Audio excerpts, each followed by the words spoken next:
Je me positionne aujourd'hui comme quelqu'un qui veut travailler sur notre dénominateur commun, sur ce qui nous unit et non sur ce qui nous divise. En fait, je suis européen, je suis francophone, je connais les enjeux des communautés juives d'Europe, particulièrement celles de France et de Belgique.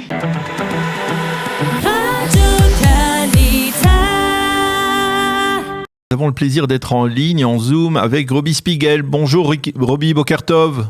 Bonjour Daniel, Boker Tov. Merci d'être avec nous ce matin. Alors, je voudrais vous présenter, en tout cas, vous allez vous présenter plus longuement, mais en tout cas dire que vous êtes un des 9 candidats à la présidence de l'Agence juive, des 7 candidats à la présidence de l'Agence juive, très exactement.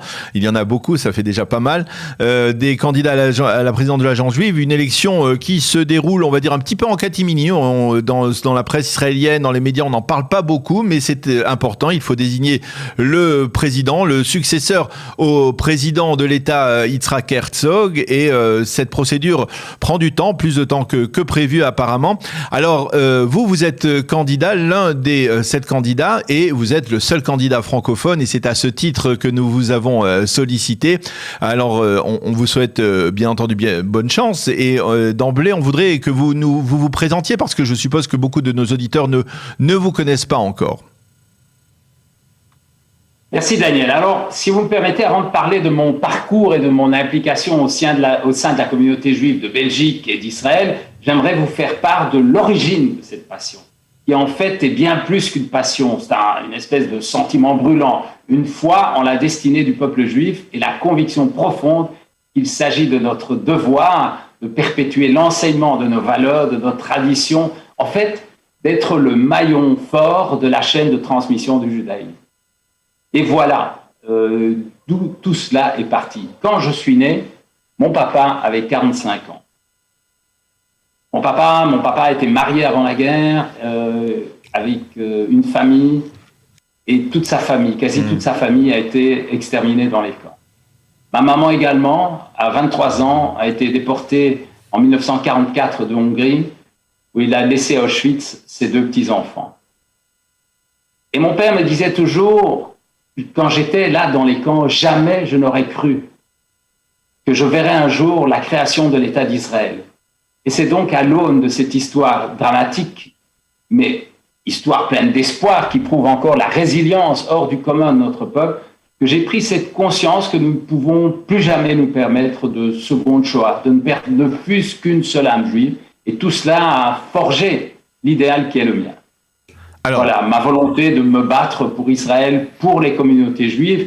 Et aujourd'hui, plus que jamais, à l'heure où la résurgence de l'antisémitisme et de son proxy, l'antisionisme, ont atteint leur paroxysme, le rôle de nos organisations en général et de l'Agence juive en particulier est primordial. Alors en 2 mots, mon parcours, si vous voulez... je peux vous parler de mon parcours. Alors très rapidement, vous êtes on peut dire ce qui s'appelle un militant sioniste par excellence dans la communauté juive belge, et vous avez œuvré pendant de nombreuses années en faveur d'Israël, n'est-ce pas? Oui, tout à fait. J'ai donc été également président de l'organisation sioniste de Belgique. J'ai été président du State of Israel Bonds en Belgique, ce qui nous a permis d'organiser énormément d'événements avec les communautés, même en Europe. J'ai travaillé également dans toute l'Europe pour le bien-être de la communauté juive d'Europe. Et évidemment, beaucoup de voyages en Israël, de relations avec les dirigeants israéliens. J'ai commencé dans les mouvements de jeunesse. J'ai fait en fait 3 mouvements de jeunesse. J'étais au départ à la Shomer HaTzaïr et puis au Bnei Akiva, et j'ai terminé par le Beta. J'ai également été le président du Likoud mondial en Belgique jusqu'il n'y a pas longtemps. Mais c'est vrai que, en fait... Alors, je vais vous poser la question, Roby, très clairement. Qu'est-ce qui vous conduit à être président, à être candidat à la présidence de l'Agence juive? C'est une fonction extrêmement importante. Qu'est-ce qui vous a conduit à briguer cette présidence? Eh bien, en fait, voilà, j'ai toujours travaillé, malgré que j'ai mes opinions politiques, je ne suis pas parvenu, mais j'ai toujours voulu, ma volonté a toujours été de travailler avec toutes les composantes de la communauté juive. Mon père me disait, encore une fois, et j'aime bien le citer, que les Juifs, c'est un peu comme les 5 doigts d'une main. Chaque doigt est différent, chaque doigt regarde dans une direction différente, parfois même opposée, mais les 5 doigts sont parfaitement nécessaires au fonctionnement de la main. Et c'est un petit peu ça qui m'a motivé, c'est-à-dire, bien sûr, j'ai mes opinions, mais je me battrai pour que celui qui pense différemment puisse également les exprimer. Alors, donc, on va dire, européen. Alors on va dire que pour résumer, ces élections à la présidence de l'Agence juive, elles sont à caractère politique. On ne peut pas sans l'oublier. Il y a des représentants de chacune des formations, ou on va dire des formations les plus importantes de l'échiquier politique israélien, qui sont les candidats de ces partis. Vous représentez quel parti ? Alors justement, moi, depuis que j'ai fait mon Aliyah, il y a 1 an et demi, je ne suis affilié à aucun parti politique israélien. Je me positionne aujourd'hui comme quelqu'un qui veut travailler sur notre dénominateur commun, sur ce qui nous unit et non sur ce qui nous divise. Il y a tant à faire, on a tellement de choses en commun. Nous pouvons nous battre contre l'antisémitisme, contre l'assimilation. Et pourquoi je me présente ? Vous avez posé la question. En fait, je suis européen, je suis francophone. Je connais les enjeux des communautés juives d'Europe, particulièrement celles de France et de Belgique. J'étais là pendant le Bataclan, j'étais là pendant l'Hypercacher, j'étais là pendant tous ces attentats commis contre la communauté juive de France principalement. J'ai travaillé une grande partie de ma vie en France également. Donc, j'étais là pendant l'attentat au musée juif de Bruxelles. Je sais comment ça se passe aujourd'hui dans les universités, dans les écoles, sur les lieux de travail, où parfois les Juifs ont difficile, les Juifs qui regardent vers Jérusalem, en France, en Belgique, en Europe, en Angleterre, partout, ont parfois énormément de difficultés à assumer leur judaïsme. L'antisémitisme a atteint un pic incroyable, et je pense qu'aujourd'hui, il est temps que les nominations importantes en Israël se fassent non pas d'après des considérations politiques, mais en fonction des compétences de chacun. Il est temps de choisir les gens qui sont vraiment destinés et qui sont faits pour une telle fonction, et dans tous les domaines. Alors, on profite de votre candidature pour mieux comprendre. Il y a plusieurs candidats, nous le disions. Il y a Omer Yankelovitch, qui est la candidate du Parti Bleu-Blanc de Benny Gantz. Il y a Ruth Calderon, qui est la candidate de Yesh Atid. Comment cette élection va se produire ? Il y a déjà eu un vote la semaine dernière qui n'a pas abouti. Il n'y a pas eu de majorité. Comment va-t-on élire le prochain président ? Alors, il faut savoir qu'effectivement, il y a simplement un comité qui est composé de 10 membres, uniquement 10 membres. Ce comité, en son sein, a 6 anglo-saxons, 4 américains, 1 canadien, 1 australien et seulement 4 israéliens. Il faut 9 voix sur 10 pour être élu. Et aujourd'hui, malheureusement, les considérations sont purement politiques. Chacun va voter pour le candidat, non pas le candidat qu'il pense en toute âme et conscience être le meilleur pour assumer la fonction, mais le candidat qui a le plus d'affinité avec son orientation politique. Ça, c'est la situation aujourd'hui, et c'est pour ça que cette situation est bloquée. Ça fait plus de 5 mois depuis que Herzog donc, est passé comme président de l'État. Le poste est vacant. Il y a effectivement un président ad interim qui cumule la fonction de président de l'Organisation sioniste mondiale. Mais aujourd'hui, il n'y a pas de consensus autour d'un candidat.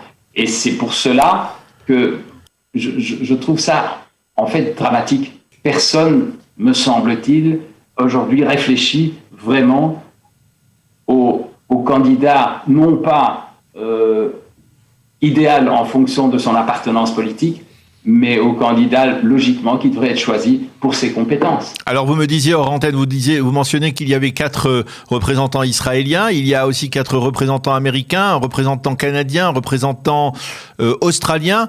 Pourquoi, finalement, n'y a-t-il pas un représentant francophone ou un représentant de la communauté juive de France ou un communauté de la communauté francophone ?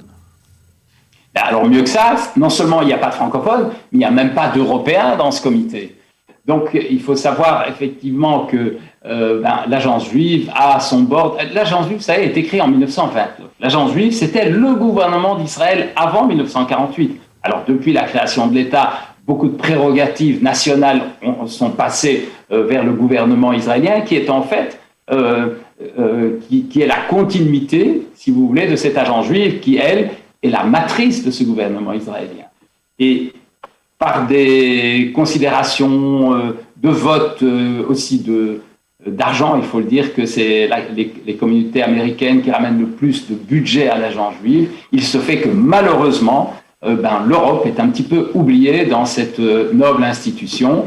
Il y a des Européens en son sein, bien évidemment, mais effectivement pas dans ce comité qui va voter pour trouver et prendre la décision de qui sera le prochain président. Il n'y a pas ni de francophones, ni même d'Européens.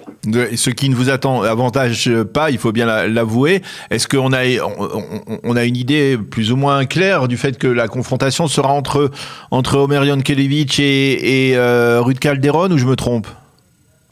Non, aujourd'hui, je pense qu'un candidat qui est bien placé, c'est également Danny Danon, qui a été l'ambassadeur d'Israël à l'ONU. C'est assez difficile, en fait. Aujourd'hui, si on lit un peu les articles de presse, je suis quand même content de le dire, et c'est pas que j'adore parler de moi, mais il y a eu un article dans le Jerusalem Post aujourd'hui, un article de Gil Hoffman, journaliste, qui clairement, lui, me nomme et propose ma candidature, si vous voulez, défend ma candidature, justement comme étant quelqu'un qui ne vient pas du sérail politique, pas de l'arène politique, quelqu'un qui sait gérer. J'ai été un homme d'affaires toute ma vie et un homme des communautés également. Donc j'ai dirigé des organisations juives et j'ai évidemment dirigé mes affaires. Et ce qui est important, j'ai toujours été un bénévole. Je n'ai jamais perçu la moindre contribution, le moindre centime de par mes activités au profit des communautés juives et de l'État d'Israël. Mais aujourd'hui, pour être tout à fait exact et précis, votre candidature, elle n'est pas poussée par aucun parti? Alors, elle n'est pas poussée par aucun parti. Il est vrai que j'ai reçu, en fait, le soutien d'Avigdor Lieberman, ministre des Finances, qui a pris une prise de position extrêmement courageuse et qui, en fait, malgré que je ne fasse aucunement partie de son parti d'Israël Beiteinu, Avigdor Lieberman a jugé que je pouvais être le candidat idéal pour assumer cette fonction et a pris cette position courageuse en disant voilà, moi j'estime que je donne mon avis en fonction des compétences et pas en fonction d'aucune considération politique. Alors, l'élection, elle doit intervenir quand? Quand est-ce qu'on saura qui sera le prochain président? Ça peut durer longtemps? Alors c'est une excellente question, Daniel, parce que je crois que personne n'a la réponse. Ça fait plus de 5 mois que ce comité aurait dû trouver le président, aurait dû trouver le meilleur des candidats à leurs yeux. Il n'y a pas aujourd'hui de consensus. Ça peut être fait demain matin. Il n'y a pas une date, en fait, pour les élections. Ils délibèrent régulièrement, à distance, bien évidemment. C'est déjà pas facile de mettre tout le monde ensemble autour de la même table dans un Zoom, puisque un Australien, un Américain, un Canadien et un Israélien, voilà, ce sont des heures pas tout à fait compatibles. Mais en fait, ils délibèrent. La décision pourra se prendre demain matin, comme elle pourra encore durer des semaines. Eh bien, il y a une date néanmoins, le 27 février, il y aura une assemblée générale au sein de l'agence juive et l'idéal, à leurs yeux, serait de venir avec le nom d'un nouveau président à ce moment-là. Mais Eh bien, personne ne le sait. Voilà, on le verra bien entendu, et c'est vrai qu'on ne peut que regretter qu'au sein de ce conseil, de ce comité, il n'y ait pas de représentants francophones pour désigner donc qui sera le prochain président de l'agence juive. En tout cas, on vous souhaite bonne chance, comme on souhaite bonne chance à l'ensemble des candidats. On ne prend pas parti dans ce forum à ces élections. Bien entendu, il est important que l'agence juive se désigne rapidement un président qui succéderait donc à Yitzhak Herzog. Merci beaucoup Roby Spiegel d'avoir été avec nous. Je rappelle que vous êtes candidat à la présidence de l'agence juive. À bientôt, et on se retrouvera peut-être, si vous êtes élu dans les prochaines semaines, à la présidence de l'agence juive, certainement. Merci Daniel Haïk et merci au studio Qualitac.